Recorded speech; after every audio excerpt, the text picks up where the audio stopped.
And hit it. Hey, folks, welcome to Tall Tales with Taco Bell. I'm your host, Mitch Taco Bell. Listen, wherever you may be in this great country of ours around the world, if you are a World War II enthusiast, this is going to be a great show because there's little things about aviation that get overlooked. Some of my favorite stuff is nose art.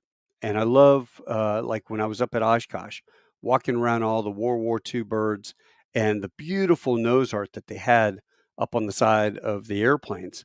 And if you've watched Masters of the Air, you've also seen a lot of the nose art and the guys with the bomber jackets and all that.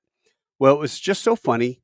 Uh, as you know, I got off my trip from D-Day with American Airlines, and we took 68 veterans over there. Unfortunately, we've lost about 4 since the trip.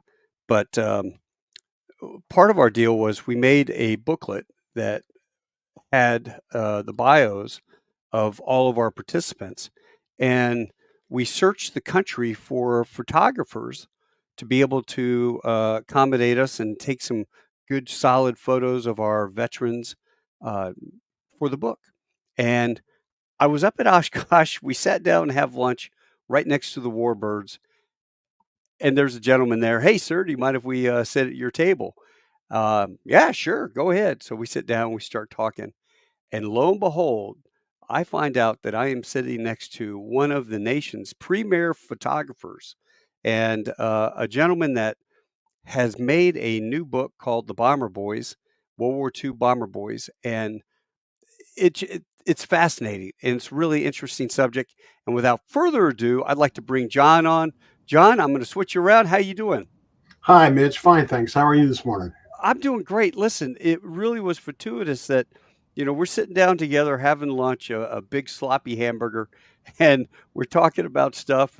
You start telling me about your photography and what you do for your business, and then while you were up there, they had you talking about your new book, right?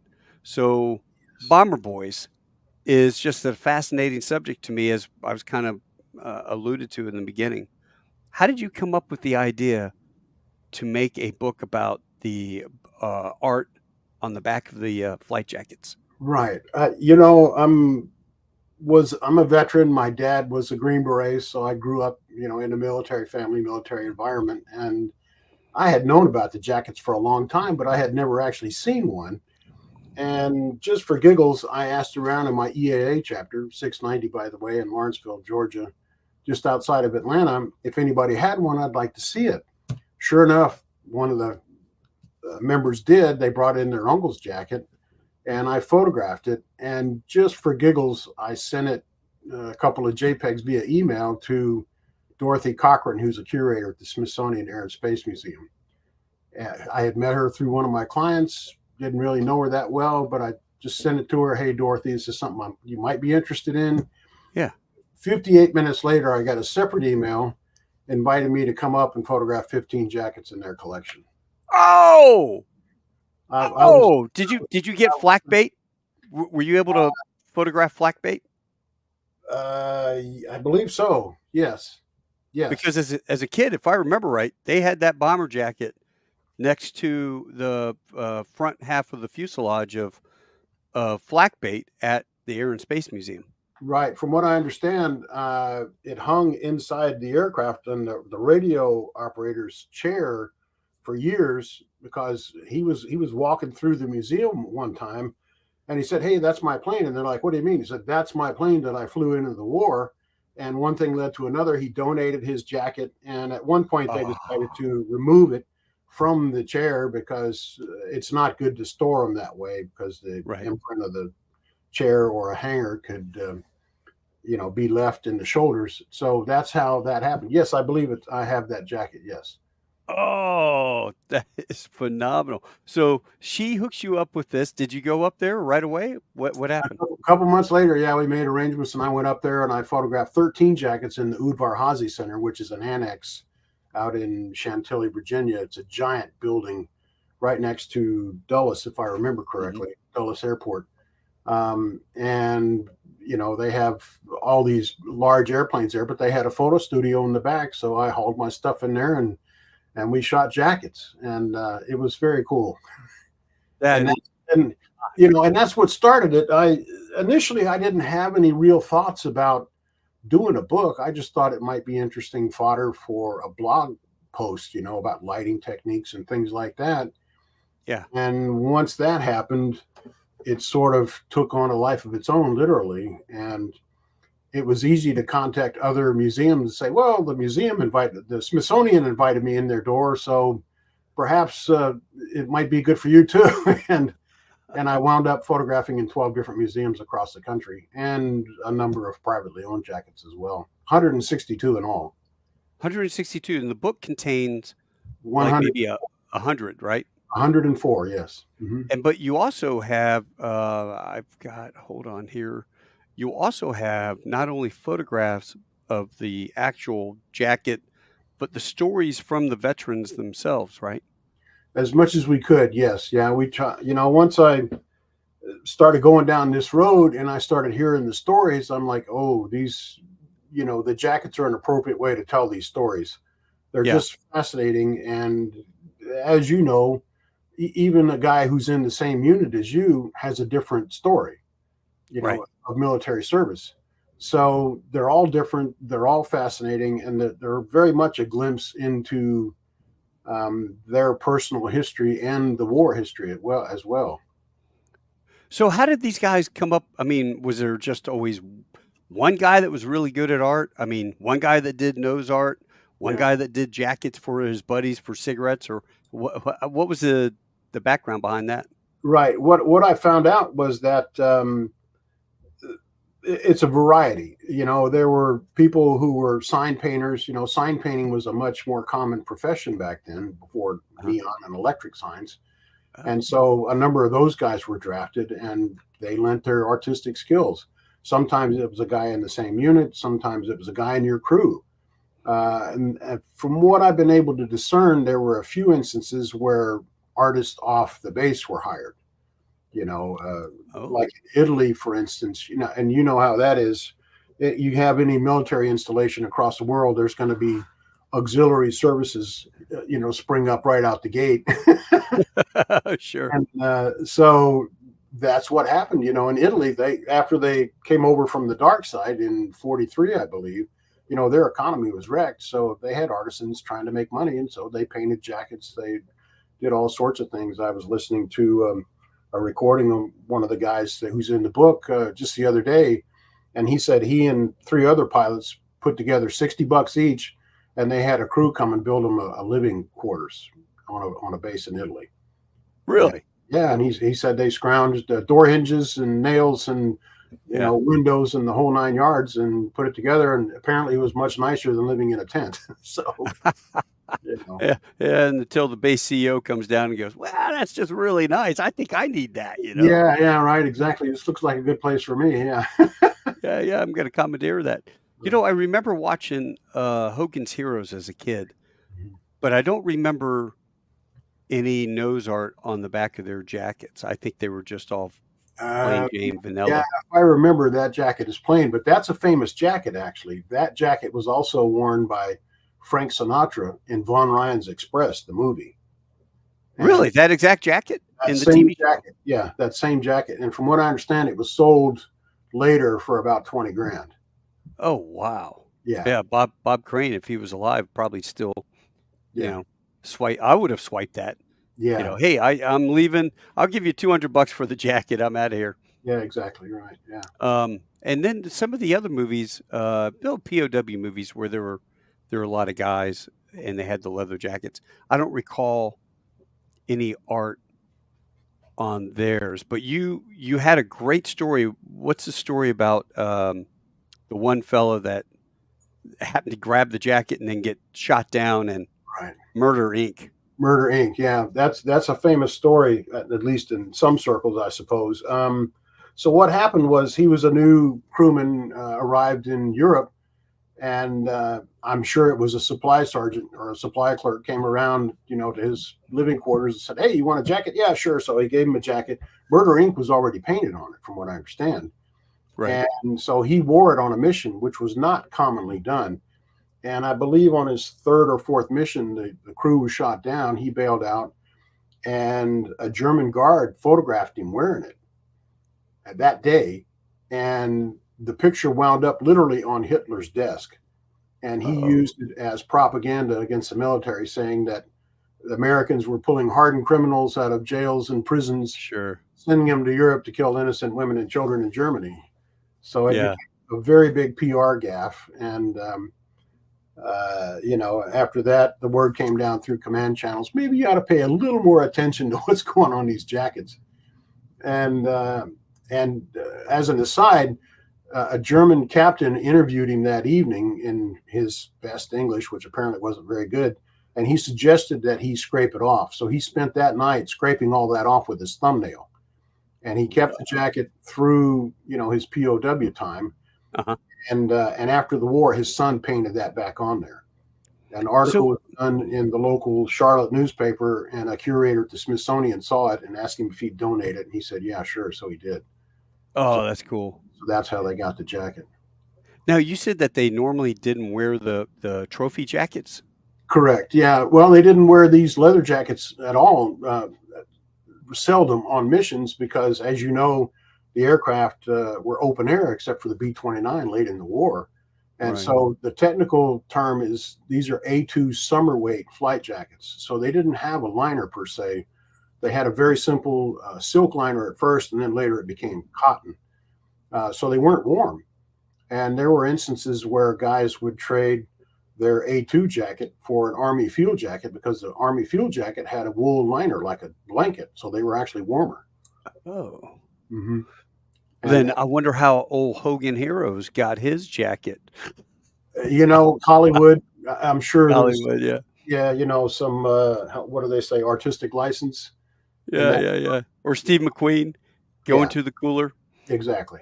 Did you So watch Masters of the Air? yes, yeah. I did, and there was one scene where his buddy gets shot down, and he sees him, and he's in the POW camp, and he's got his crush hat on.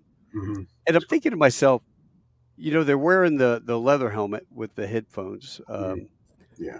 How did he, when he bailed out, did he go grab his? I can't leave till I get my hat. Well, maybe he Stuck had it it in stuck there. down inside his coveralls or something. Who knows? And again, that Oh might have fuck. been artistic license. That's a good question. I don't know how many of those guys actually had their crusher hats in POW camps. Probably not too many. Yeah, not too many. I wouldn't imagine, Yeah. but still very cool. Let's go through some of these photographs that you did. Now these are people. Mhm. So do you have a This, little information on yeah, this this is WASP? Shirley Cruz. She was a WASP, Women Air Force Service Pilot. And I photographed 16 of them since 2009. I started photographing them. And she just passed away, I believe, early this year. Right. But the Women Air Force Service Pilots were a subsidiary, shall we say. They were formed in, I want to say, 42. The idea was that they would ferry aircraft from points of debarkation and factories and that sort of thing to points of debarkation to bases and other places here in the U.S. They did not go overseas, but it freed up male pilots to go overseas and actually participate in combat. And when they started, I believe you had to be already a licensed pilot, and they had some height, weight requirements and that sort of thing, and a number of hours. But over 20,000 women applied. I didn't realize there were that many women pilots in the States already, but there were. Oh, And initially, and I believe 1,128, something like that, actually graduated. And they went through the same training as the male pilots in the service, although they were not considered military veterans until President Carter signed a bill in the 70s, I believe. And so there were 38 of them killed in various missions, accidents and so on. And they had to pay for their own funerals, which was a true shame. wait, what? Oh, yeah. Yeah, they were not considered veterans. They were not active duty military. And so it That's was, bizarre. yeah, it was, A number of them wanted to continue flying after they were disbanded in December of '44, and again, politics and the needs of the service entered. A lot of people weren't happy with them flying because they were women, and also, by that time the pipeline was pretty darn full of male pilots, so they discontinued the program in December of '44. And as an aside, they were allowed to keep one item of clothing. So most of them kept a blouse or a skirt and turned in their jackets. So the wasp jackets are very rare. Huh. And I found one by accident. Actually, I was photographing one of the ladies, and I just asked her, hey, do you have your jacket by chance? And she said, yeah. I was shocked. And a friend of mine went to Buffalo, New York. She was an airline pilot at the time, and Buffalo was on one of her routes, and she picked up the jacket from a family member at the airport and brought it to me. I photographed it, and she took it back to him. Wow. And the wasp jackets weren't decorated either, like the male jackets. But she had an original Fifanella patch in a wax envelope in the pocket, so I took that out and photographed it on the jacket. But they're extremely rare, and the Tuskegee Airmen jackets are rare as well. Why are they rare?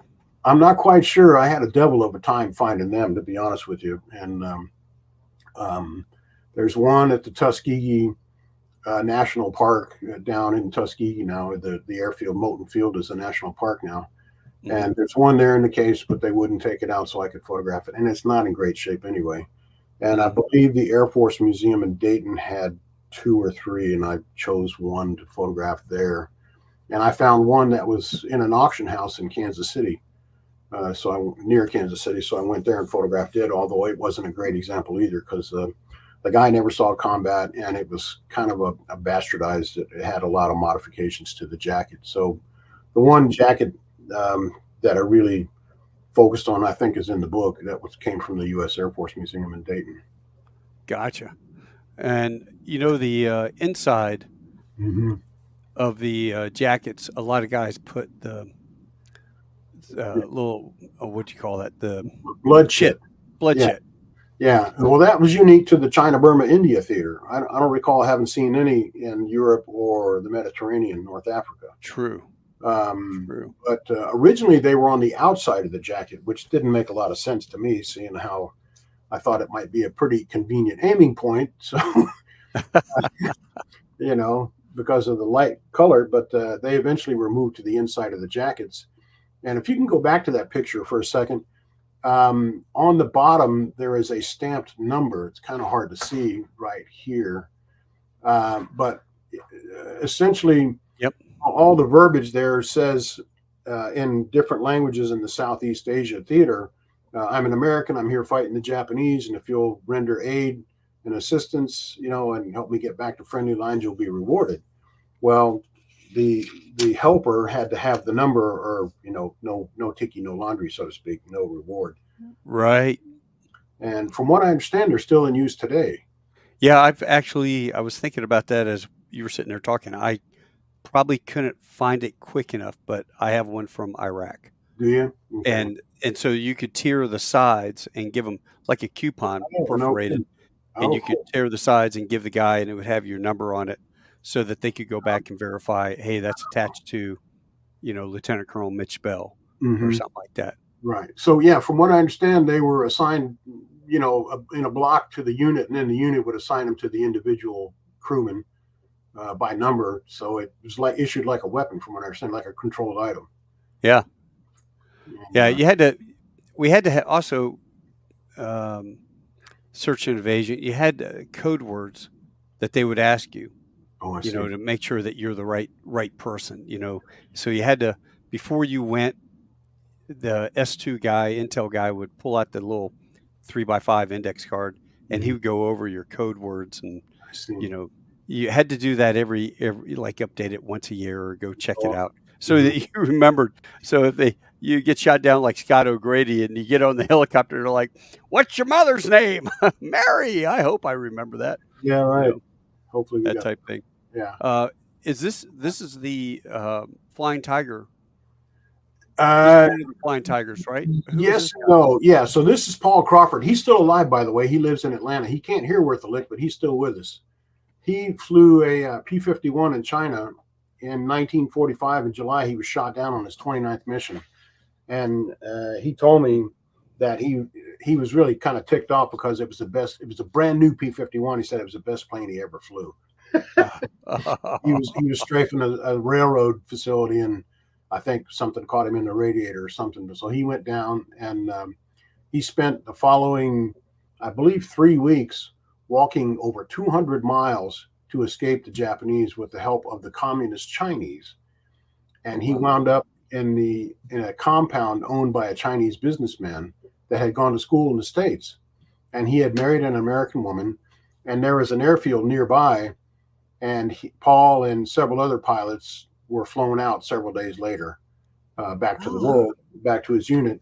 And he arrived back home to Americus, Georgia on Christmas Eve, 1945. Oh, that's spectacular. Yeah, no kidding, boy. And so he has quite the story. And if you go back to that jacket real quick, too, so he had the liner replaced at one point, and that's not an original liner. And he had a blood chit also.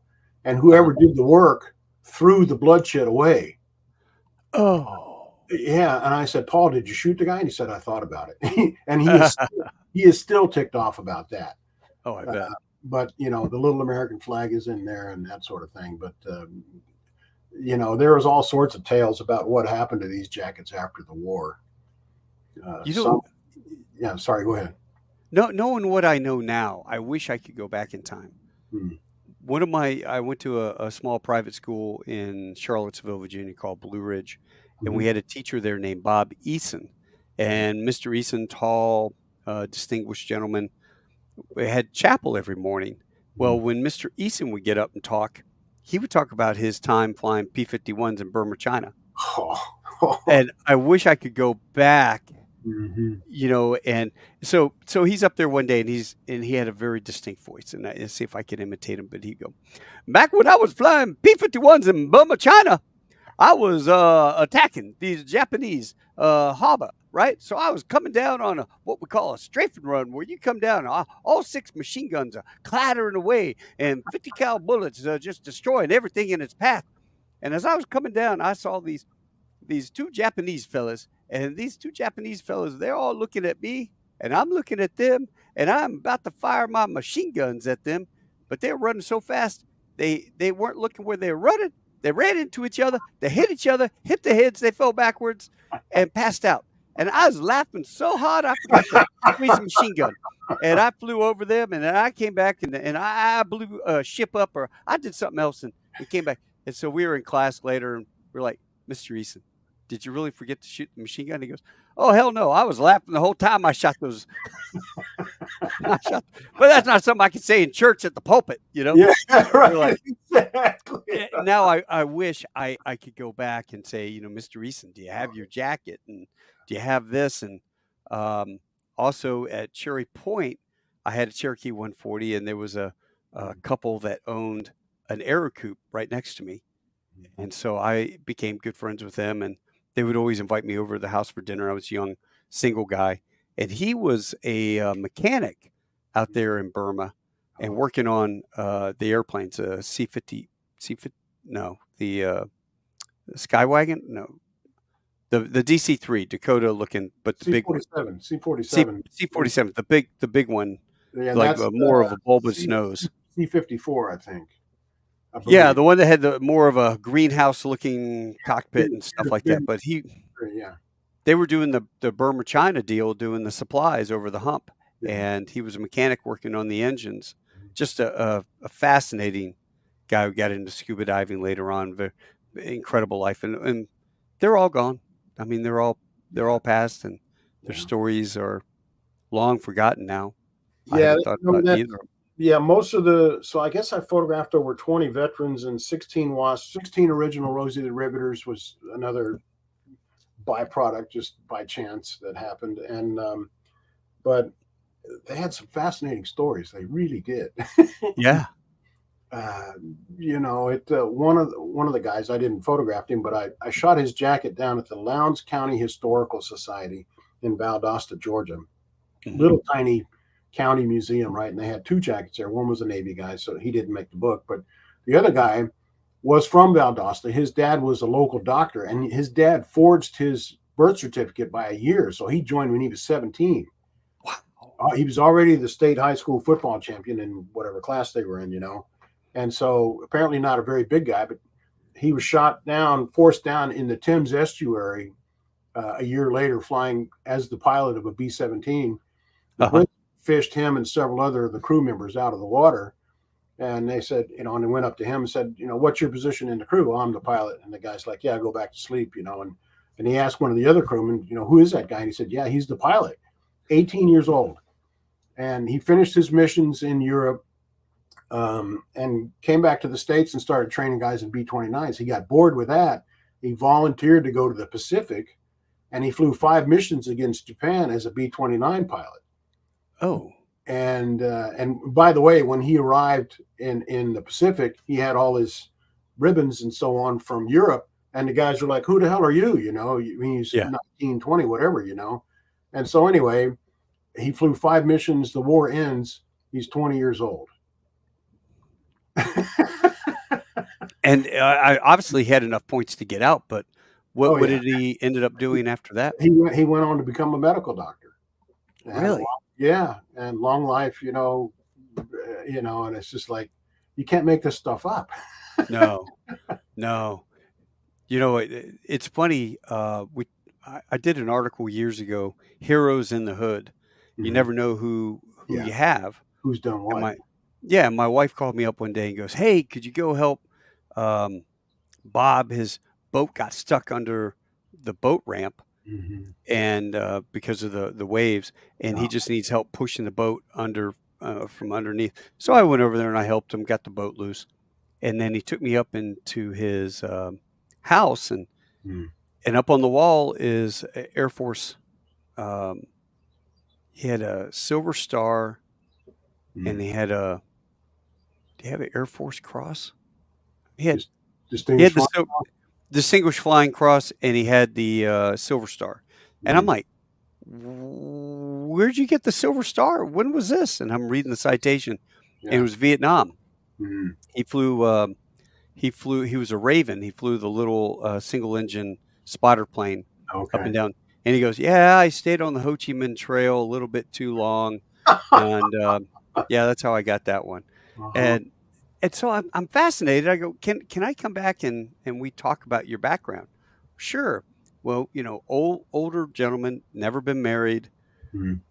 Um, we sat up there in his living room, and I tape recorded him. Mm. But his story, he was trained as a B-17 pilot. Oh, wow. They completed all their training. I think they were in Kansas. They were flying over to Europe when the war ended. So I Mhm. believe they were somewhere maybe near Keflavik, and they told him, turn the airplane around, fly back. So they fly back. He gets back. They send him to San Antonio. He learns to fly the B-29, and then of course the war ends in Japan. Well, he doesn't have enough points to get out. All the guys that served and had air combat Mhm. all had the points to leave the service. He didn't.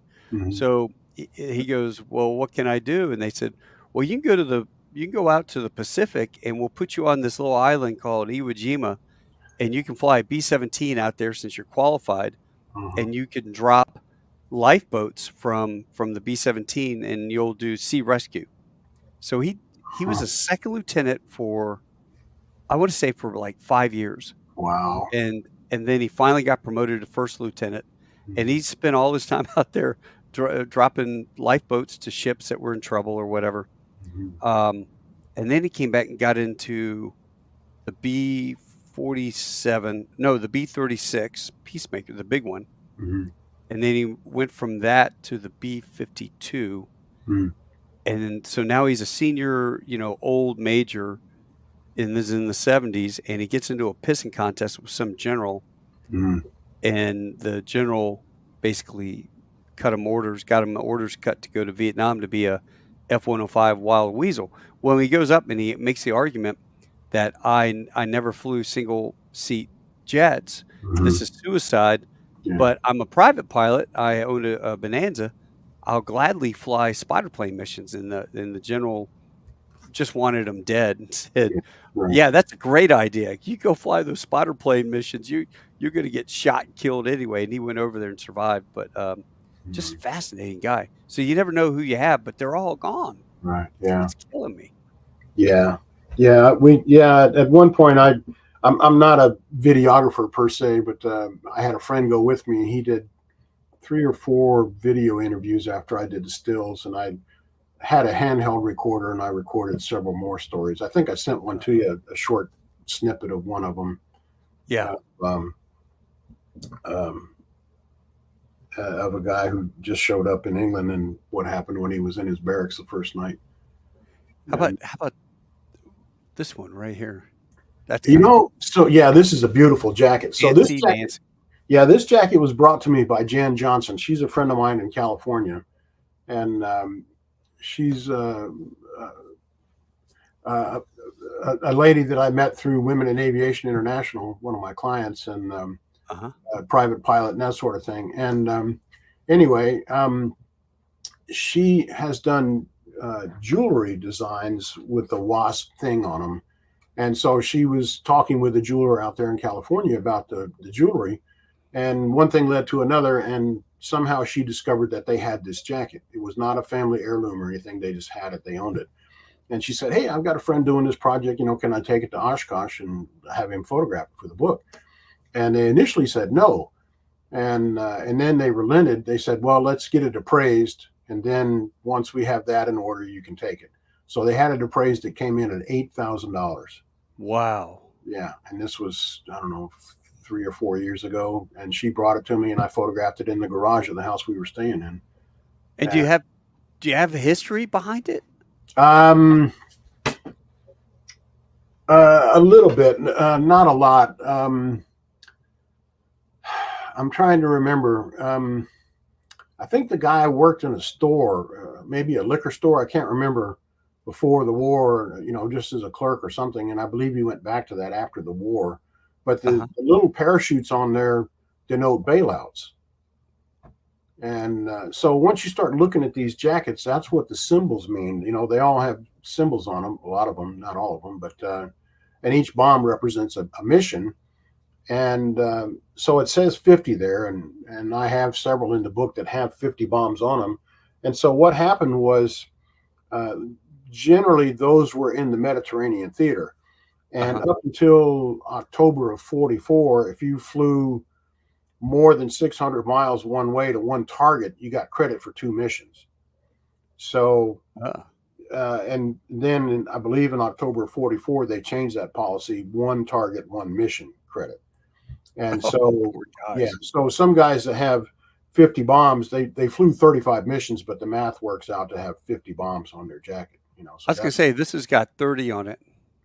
yeah, I don't know. Yeah, what, I don't remember But, how. Fancy Nancy the 4th, which Yeah. leads me to believe 2 parachutes, shot down Hmm. twice, Yeah, maybe lost 2 there, more airplanes. yeah, there were 3 other Fancy Nancy's out there somewhere. Yeah. So, Yeah, yeah, yeah. I mean, yeah. it tells a story. Now, as a crew, would most of the guys have their aircraft art painted on the back of the jacket? I mean, the nose art, That Yeah, so that not they were not necessarily. That was one thing I discovered, and I've had that question asked before. Sometimes yes, and sometimes no. I think a lot of the artists took liberties with the designs and so on, and that's what really interested me at first, was just the variety of the designs and so on, because some of them were really quite uh, unique and inventive. And some of the artwork was pretty crude, to be honest with you. So it ran the gamut from low level to really sophisticated artwork on the jackets. um, but not necessarily, the nose art wasn't necessarily always on the jacket. No. Oh, because I think, as a crew, you kind of all bond together. Hey, we're Yeah. part of Fancy Nancy. Screw you. Your plane sucks. Right. You Yeah. know. Exactly. Yeah. And I'm sure that happened in some instances, but not all. Yeah, for sure. How about this one? This one was one of my favorites, to be honest with you, to photograph, just because it was such a spectacular jacket. And the book is 12 inches by 12 inches. So when you open this up, it's 24 inches wide. So it's probably about life size. Right. A lot of these guys were not big guys. One of the jackets I photographed, the guy was a size 34, and a Jeez. 34 then is not a 34 now. He was the tail No. gunner on the Enola Gay. But so this is in the 390th Bomb Group collection in Tucson, Arizona. They have the 390th Memorial Museum is on the grounds of the Pima Air and Space Museum, although it's a separate entity, Hmm. but they're co-located. And they stress that it is a memorial museum. There were 700 some odd members, I believe, that lost their life serving in that unit. I believe that's correct. But they have a spectacular jacket collection. To my mind, of all the jackets that I photographed in various collections, this was the most compelling collection in the country that I photographed. Right. And so on the bombs, you see little symbols down at the bottom of the bomb that represented the Oh, country. Italy, Nazi. Yeah, that it represented the country where the mission was. Oh, And that's beautiful. The yeah, guy did a nice job on that because yeah, you can see his face yeah. That's the in the bombardier. glass there. Yeah. Yeah. So Is yeah, that you look kind of B-17G, I close. think? Yes, exactly. Yeah, with the nose turret. Yeah. Oh, So cool. sometimes the bombs had the actual target, Wilhelmshaven or Hamburg or whatever, Berlin on painted on Yeah. there, and some of them had red. The fins were painted red, things like that. And I haven't been able to actually find out what those meant, but probably some sort of special, uh, you know, designation. Um, but if you go back to that image for a second, you look up in the top left there, right above the S, you see the Oh, Russian hammer and hammer sickle. and sickle, yeah. Right. So the 390th was one of the units selected to participate in Operation Frantic. So during the war, the Russians were shouldering the brunt of the fighting for a long time before the Americans showed up on D-Day, and so Stalin kept on pestering Churchill and Roosevelt to, let's get involved somehow. Let's take some pressure off the Russians. So they came up with the idea in the Eighth Air Force that they would, fly missions over Germany, France, whatever, going east, and they would drop their bombs and keep on going instead of returning, and either land in Russian occupied Poland or into Russia itself, where they would land, they'd rearm, refuel, and then fly across the Balkans on a mission, dropping their bombs and landing in North Africa. They would rearm, refuel, and then fly back across France on missions, going back to England. Holy And crap. yeah, so these guys were literally scattered all over the continent. And if they went down and that sort of thing. But one of the guys that I photographed, his plane was so shot up when they landed in North Africa. There was a major, who basically commandeered the plane and was the flight leader. I forget what exactly the terminology is, but anyway, he said we're going to drop bombs on France, and Vince said, I don't think that's a good idea. This plane's not in great shape now, and Yeah. he had two waist gunners that he didn't even know their names, because they were new guys.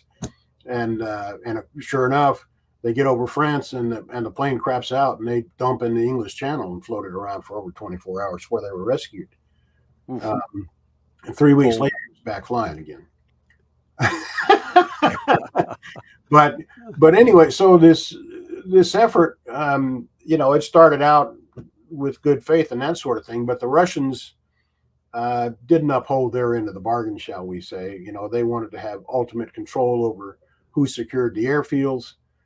They wouldn't allow the Americans to handle that aspect of things. And on one of the yeah. missions, um, the Germans followed the Americans back to the field, unbeknownst to the Americans, and they bombed the field that evening and destroyed, half or 2/3 of the B-17s and killed a bunch of our guys. And the Russians were like, "Oh, sorry, Oh, yeah, so it just and it went downhill from there. And so if I remember correctly, they did 7 missions, and after that, they're like, the Russians just kept on putting the screws on, and we're like, no, we're not doing this anymore. See ya. like when we flew B-29s over to Russia in the war and they kept them and Yeah, then reverse engineered them, and after the war, all of a sudden they have these, "Wait a minute, where'd they get all those B-29s?" Yeah, exactly. Yeah. Yeah, and that was the other thing too. I read a book about a captain who went over after the war was over, trying to pull out aircraft that were still airworthy, so the Mhm. Russians wouldn't get them. And he actually had to pull his 45 on a Russian colonel, because the colonel wanted him to go with him so his guys could come in and swoop in on a B-17. And he's like, no, I don't work for you. This is not happening. Why don't you take a hike? And the guy left, and they fixed the plane and flew it out over in a field with stumps. I'm like, yeah, Jeez. and I'm like, oh, my Lord, all they have to do is hit one of those and it's all over. Yeah, you're done. Now you're a prisoner of Mother Russia, If you survive at all. So, right? Yeah, and but how do you get gas? Where do yeah, you get gas for this thing? right. So it was a huge undertaking, and he actually pulled out some American guys too who were had bailed out, or whatever, had wound up some form or another in Russia. Yeah. Well, Um, here's a you've got a beautiful picture of a B-17G yes. G model. Yeah. So, at one point, while I'm thinking about the book and how it's going to look and so on, it occurred to me that there are probably a lot of people these days have no idea what these aircraft look like.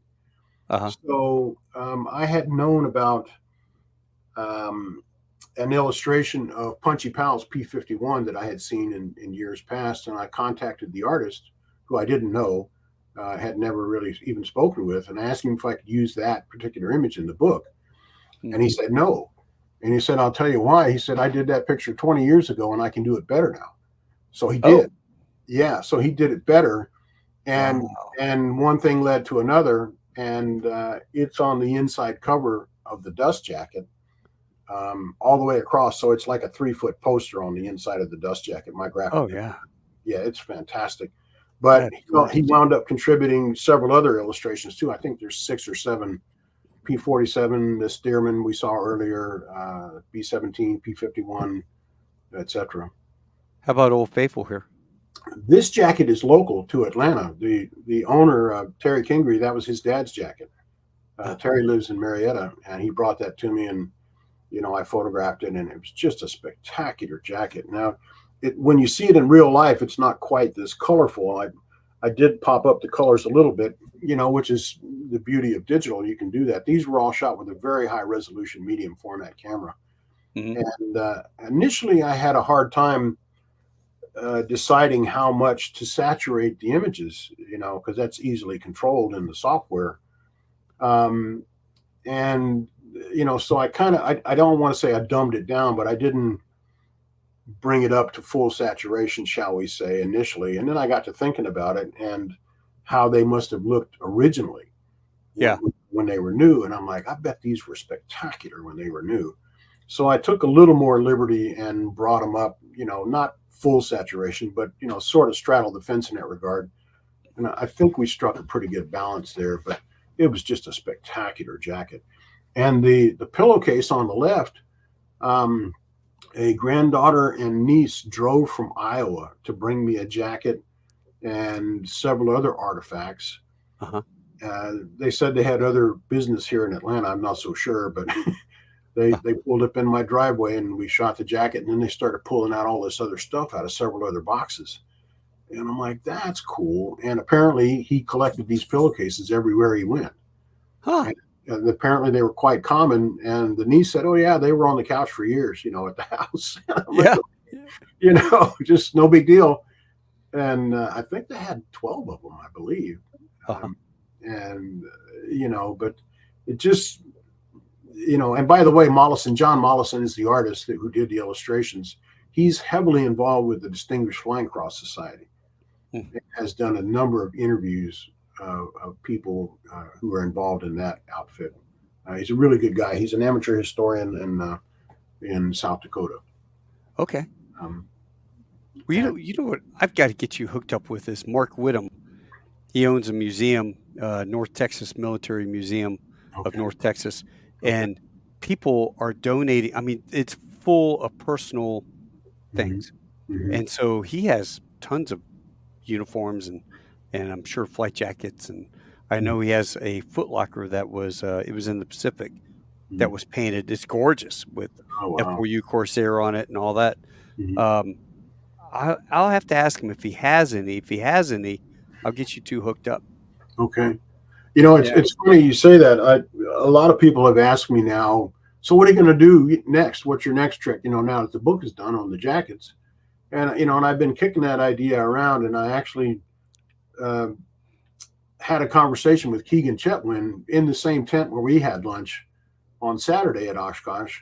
He's the executive director at the Military Aviation Museum in Virginia Beach, which I'm leaving for tomorrow to go photograph for 3 days there. And they have an exhibition of the work there of 7 of the jackets right now.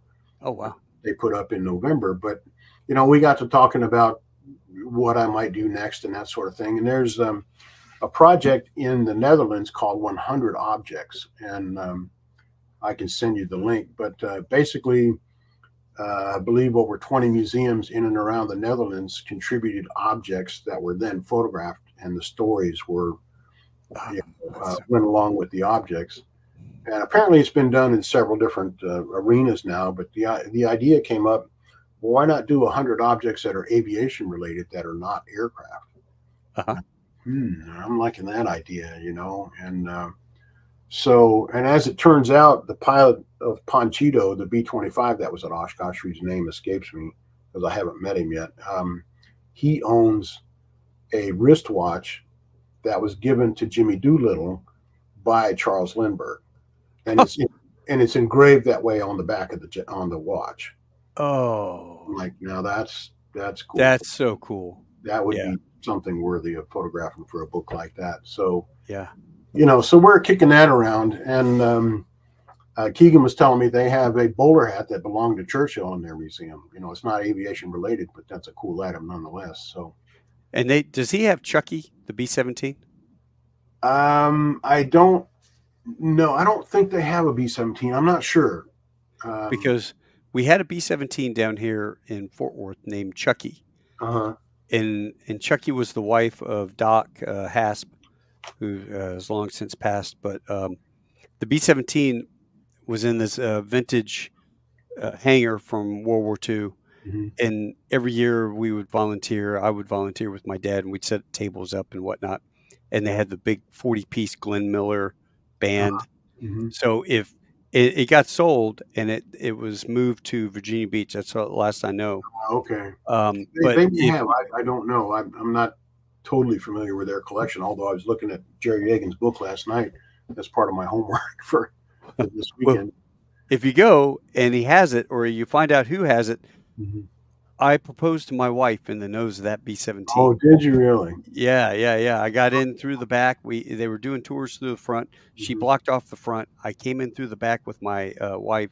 I put her in the seat. I Mhm. turned around to the guy and gave him the signal, and he started playing Moonlight Serenade. Oh, cool. And I got on my knees and one knee, and I proposed. I was in my pink and greens. I had Oh, wow. I've got pink and greens. It's a reproduction jacket, but all of the accoutrements was from a friend who was a B-24 pilot in North Africa. Uh-huh. So all the ribbons and everything's authentic. Wow. The jacket's a repo, but I had the pink and greens and a fake 25 mission hat and a repo hat, but reproduction. But Yeah. that airplane, if you get a picture of it, would you send it to me, please? Absolutely. Yeah, sure. Yeah, I'll be on the lookout for it now. Yeah. Yeah, Chucky. Yeah. So that's it. I, Well, listen, John, what you're talking about the other mission? So 100 aviation objects. mhm. Boy, there could be a lot of personal stuff out there. Yeah. You know, The so history behind it. yeah, you know, the idea of a piece of the fabric of the Hindenburg came up. You know, there's a fella in El Cajon, California, just outside San Diego. I believe he has a piece of the fabric of Rickenbacker's World War One fighter plane. Uh-huh. You know, I mean, just You know Wrong Way Corrigan? yes, yeah. Wrong Way Corrigan? Mhm. My buddy has the rib of the wing of his airplane. Oh, really? He's Wow. got the rib. Mhm. So his name is Reb Stimson. So he has the actual rib of Wrong Way Corrigan's airplane Uh-huh. that, he, you can't fly to France. Okay, I'm going to go to California. takes Yeah. off and goes, oh, Yeah. yeah, I got lost. I went the wrong You way. wound up in Ireland, I think, or something like that. Yeah, yeah, Yeah. yeah, yeah. Yeah. So, Yeah. What a story. Yeah. well, So, you know, I'm gonna put. The Lindbergh Foundation is one of my clients too. I got to talk to them, see if they have anything interesting. Oh Um, God, yeah. you know, there's a museum on Long Island, which the name of it escapes me. But they have Lindbergh's Ginny hanging from the ceiling, and if I remember correctly, they have one of his leather jackets and flying caps in a display case too. How Uh, cool is that? yeah, you know. So Or a anyway, rib, or a burned rib from the Hindenburg. yeah, you know, just so there's any, you know, it could be an Apollo spacesuit. You know, it could just, you know, the possibilities are limitless now. Yeah. You know, so I'm kicking that around pretty good. And if you have any ideas, please send them my way. You know, Oh yeah. Yeah, yeah, yeah. I'll pull them up. You know, it's funny. I pulled this off we the could wall. probably do it in less than 8 years too. That's how long it took me to do the book. So that's This cool. this this this is a it's a cover off of an old Russian IL-28 bomber that Saddam used to bomb the Kurds with the nerve gas. Oh wow. And they were sitting out at the end of my airfield there at Al Taqaddum in um, Iraq. Mm-hmm. And what I did was I went out there and took now all these holes you see, those weren't like quick release screws. They were no kidding, like that long 1.5 inch screws. Oh, It kid. was Russian tank made, but Wow. I took 6 of them off, Uh-huh. and one of our young kids was an artist. My wife sent all the paint over, and I had them make going away plaques for all of my Marines. Wow. And so that's hanging on my wall here. It's my wall art. Mhm. He was Where a did young Navajo Indian. you know where the bullet hole came from? It's not bullet hole. It's actually shrapnel. Oh, It came from a bomb oh, I see. that that hit the airfield when they were bombing the. It was an old MiG base, I see. and so when the Air Force came in, they bombed the living shit out of the runway, and these things were right next to the runway, so it um, caught a Oh, piece of shrapnel there. yeah, right. Yeah, and I was like, I was looking at them. I got all these, the rest of them were all nice, and I'm like, I want that one. Yeah, So this one's mine. that's cool. That's cool. Yeah, I I think picked, it's got a little yeah, it's got Russian part the number or something. Russian number in there. Yeah, I guess that's the Yeah, part number. yeah, the Hmm. part number for the access. It was a engine like an engine access panel. Okay. And then I also have I have a 50 cal ammo box Mhm. that he painted up, and then all the cigars I smoked, I would take the band off and cut the band, and Uh, then glue it to the ammo can, and then shellac it. oh wow, So so I have that. that's interesting. Also, he did all the art on that too. But Yeah, yeah, we got artists in war, man. That's for sure. yeah. My driver and I, we were on the training area in Grafenbeer, Germany. You know, I was a tanker by trade, and Hmm. I was a brigade headquarters company commander at this time, so we were kind of out running around on the training area, and we came across an empty range, but there was a tractor trailer there full of brass 105 shell casings. Oh, And that's what the Germans still used. You know, ours were steel, and we would recycle them. But these were there, and we looked around, and we're like, I think I want one of those. You know, so we each got one, and it's in my living room now. You know, so yeah. It's funny. I've got some shell art. I've got a 37 millimeter shell art. Actual. I mean, they took all the powder out of it in the yeah, primer, but yeah, you got the and then they put like a artillery badge. I'll have to take a picture of it and send it to you. They put an artillery badge on it, cap badge, and then welded it to the side of it. And, the other one is Canadian, and it's Verdun, and I think it's like a 75 millimeter shell, Mhm. and it's a shell casing. And they tap tap tap tap tap tap and did all the artillery design. Yeah, I've got Kind a of cool. friend. He calls it, I believe it's called trench art, Yes. and I've got a friend who collects that. He's got quite an extensive collection actually from World War One. Yeah, I have to send some pictures. You can send it to him. Go. Yeah, Yeah. my grandfather gave it to me. Um, back when I was a kid. Mhm. Yeah, I've got more crap in this place. Literally, I mean, Mementos. yeah, no, I mean, it's you would appreciate it. I Oh, appreciate sure. it. Yeah. My wife doesn't appreciate it. Right. I tell her, whatever you do, don't sell my stuff for a dollar at a garage sale. $2 maybe, but not a dollar. Yeah. Yeah, yeah, yeah. $2 might do it. If I even, it's a You know, mess. But it's funny. great. I photographed two guys before I started on the book who were World War II veterans, both pilots, and one of them had flown with George Bush Sr.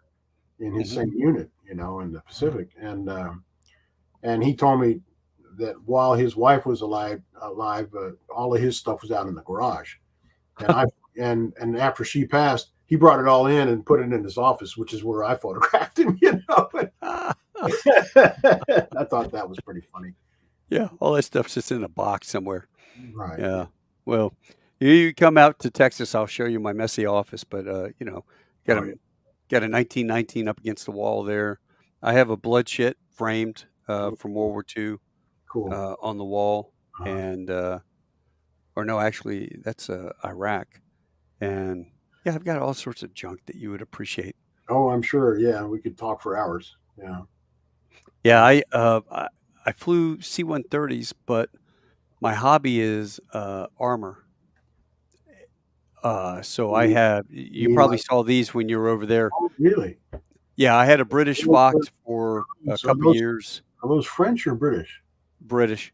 Okay. So it's a fox and a ferret. I still have the ferret, Okay. and that's a armored two-man scout vehicle, and Wow. that's why I have the 1919. It's semi-automatic, but I've got the 1919 for that, and then also have a 74 um, Mutt 151 with a 106 recoilless rifle on it. Uh-huh. Yep, if I can figure out a way to get that thing going, Yeah. um, My little be brother ready. has an old Jeep too. Does he? He's Yeah, he's 6'5" or 6'6". He can hardly fit in that thing. Oh, World War II Jeep, you can't because you can't adjust the seat.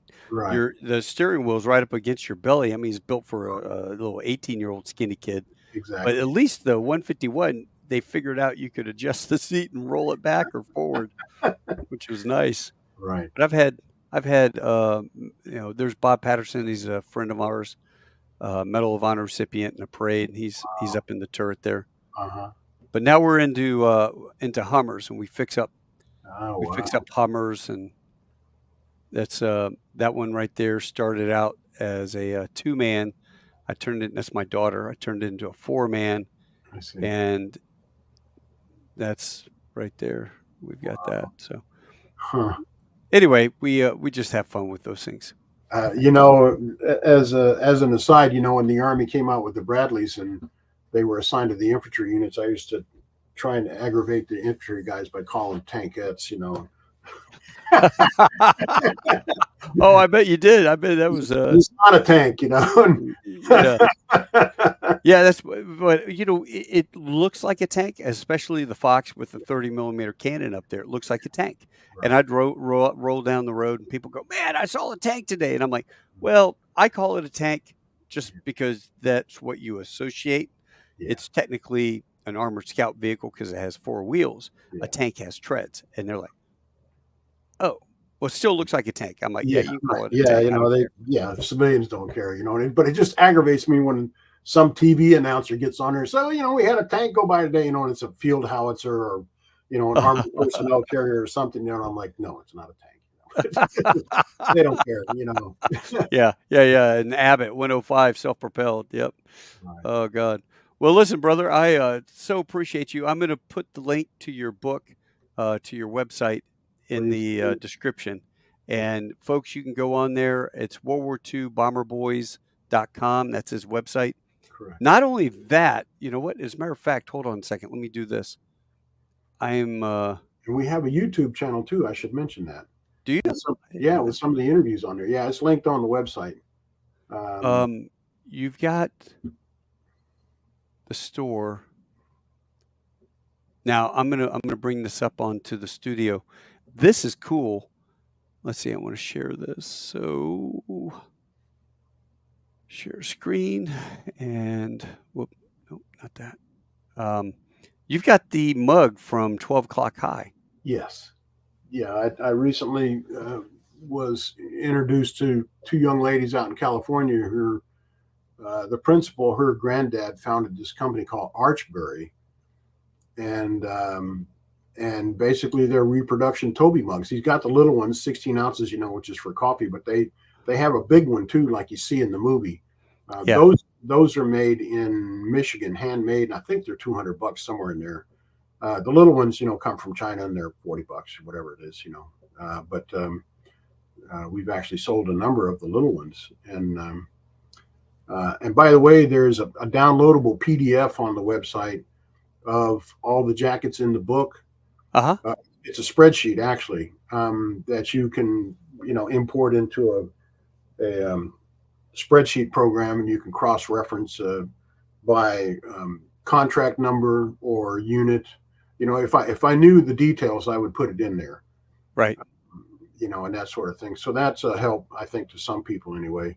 At one point, I was swapping emails with a guy in England, and he said, "You're photographing the labels, right, in the jackets?" And I'm like, "Well, no, not really. I didn't care about photographing the jackets." And he said, "You got to do that because people are interested, who the manufacturer was and all that."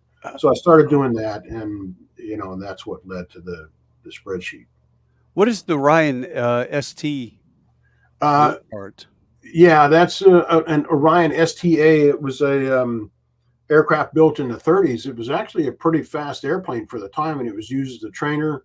And I just made a series of note cards out of it, 4 pictures. That's how cool. So if our memory serves me, is this the Ryan with the Ranger engine? It didn't have a spinner on it. It's what is the name of it? Hispano? No, it's not a Hispano. I forget now. It might have been. Yeah, it's upside down actually. Because they wanted the. See, there's the spinner there. So the engine is mounted upside down. So the plane, when the tail came off the ground, the propeller wouldn't hit the ground. Because if they mounted it the other way, the propeller. Yeah, my buddy owned one of these. It's a gorgeous airplane. Yeah, it is. It really is a gorgeous airplane. This one was restored. One of those. Yeah, this one was restored to flying condition in 2007, just south of Atlanta. And last I heard, it was owned by a guy out in California now. Some of them, they had a Kenner. I want to say they had a Kenner engine on the front. Yeah, I can't remember off the top of my head. I could look it up. Well, this is. So I had a 1929 Fleet II biplane. Oh wow! It's my I Love Me World War II shot. I think I saw one of those at Oshkosh. Yeah, it was one out the back door of the museum at Oshkosh. Buddy Jared flew it up there. It was a 29 Fleet II. Mine was 1929 Fleet II. I sold that to a fella in Australia before I went back to the war in 08. Mm-hmm. The market still hadn't crashed, and this guy, he bought it and shipped it to Australia, mate. Wow. And now he flies it down there, and he's got the only Fleet II in Australia, mate. You ought to come up here and go fly with me. Oh, sure, Mel. Yeah, anytime, man. Yeah, right. Yeah, right, mate. Yeah. 2-day journey. Yeah. So, I changed the engine out. I didn't like the engine horsepower, so I bought the 160 horsepower. Yeah, mate. Yeah, she flies great. You do that very well. Yeah, he's a great guy. I love listening to him. Oh, yeah. Well, John, I hope people buy your book. It's $130. It's a great Christmas gift if you have somebody that's into World War II, especially now that Masters of the Air is out. Maybe Dad is excited about that. You can get him the Masters of the Air set. You can get John's book. Some really cool stories from World War II. By a Toby mug, By a Toby mug. Yes. What another great gift. My wife. We actually had a giveaway over Memorial Day. We gave away a book, a big Toby mug, a little Toby mug, I think a Bomber Boys, coffee mug, and some coffee. We're also affiliated with a company called Warbird Coffee. They're out of Wisconsin. They live real close to Oshkosh, actually. And they're great folks, and so there's a link on the site to go visit with them too and buy some coffee if you wish. Okay. But yeah, we gave away a set of that, and the guy who got it lives in Texas, and he's affiliated with a podcast called "What's the Scuttlebutt." Oh, I know those guys. I was on their show. Yeah, and so I was on there for an hour and a half recently, before Oshkosh. And Yeah. I love those guys. We got together. I've got a picture of him. He wears his get up, like Army captain, out in World War II Army aviator outfit. And we were at I brought my ferret down to this air show deal he invited me to, and so I brought it down there. That's another story. I gotta get that guy on my my podcast. The guy that changed my tires. I blew tires outside of some small town on a Sunday evening driving back, and there wasn't anybody on the road. And I'm like, I am so screwed because I used my spare. Now I carry two spares. Wow. That's a good idea. Yeah, one spare, you're done. You can get to the next sound hopefully, but when you blow the second tire, you're screwed. Yeah, you're in trouble now. Yeah. Yep. Wow. Well, John, if you ever make it to Fort Worth, please let me know, man. This has been fantastic, educational, and I love it. So everybody, I have a brother that lives there now. Oh, good. Where? Somewhere in Fort Worth, I think. Let me see if I can find his address here. Well, when you come to visit, let me know. Rainbow Valley Place in Frisco, Texas. Oh, Frisco is that close? I don't know. No, it's about an hour away. All right, but we'll make it work. You can come over for a beer. Yeah, exactly. All right. Well, listen, man, hang on 1 second. All right. Sure. I'm going to end this. Thanks so much, John. Thanks. Whoops. Sorry, I cut you off. Thanks again, John. I appreciate you. Thank you very much. It was a blast. I appreciate it immensely. You bet. Hang on 1 second. Well, folks, I'm going to have the link in the description if this is something that you guys want to get your loved one for Christmas, for birthdays, whatever. There's a good excuse to pick something up from John's store, especially his book or one of those mugs from 12 O'Clock High, which if you haven't seen 12 O'Clock High, go back and watch it. Highly recommend. Old World War II black and white B-17 film that is premier in terms of leadership and other things. So until I see you guys next Tuesday, adios, hasta luego, sa wiedersehen, tschüss, shesheni, au revoir, domo arigato gozaimasu, tanu, shinde, kudasai, ciao, arrivederci, tashakor, assalamu alaikum, mahala, do widzenia, das vidania. And I think I'm going to end on this one. Take care.